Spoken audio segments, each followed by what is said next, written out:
পৌষ সংক্রান্তি মানেই পিঠে বানানোর আনন্দ আর ছোটোবেলার অগণিত স্মৃতি। যেদিন মনটা ফিরে যায় সেই ছোট্টবেলার নির্ভেজাল সময়ে, শীতের হালকা কুয়াশা, নরম রোদ আর বাড়ির ভেতর থেকে ভেসে আসা পিঠের মিষ্টি গন্ধ, সব মিলিয়ে দিনটা শুরু হতো এক অন্যরকম আনন্দে। ছোটবেলার পৌষ সংক্রান্তির জন্য কত আগ্রহ আর অপেক্ষা থাকতো। মায়ের হাতের বানানো গরম গরম পিঠে হাতে নিয়ে বসে পড়তাম খেতে। সেই সময়গুলো খুব সাধারণ ছিল, কিন্তু আজ বুঝি সেগুলোই ছিল জীবনের সব থেকে সুন্দর মুহূর্ত। আজ সময় বদলেছে, কিন্তু পৌষ সংক্রান্তির সেই অনুভূতিটা আজও একই রয়ে গেছে।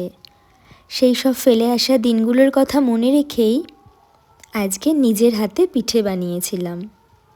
হয়তো স্বাদটা মায়ের মতো নয়, কিন্তু প্রতিটা পিঠের সাথে মিশে আছে চেষ্টা, যত্ন আর বুক ভরা ছোটোবেলার স্মৃতি।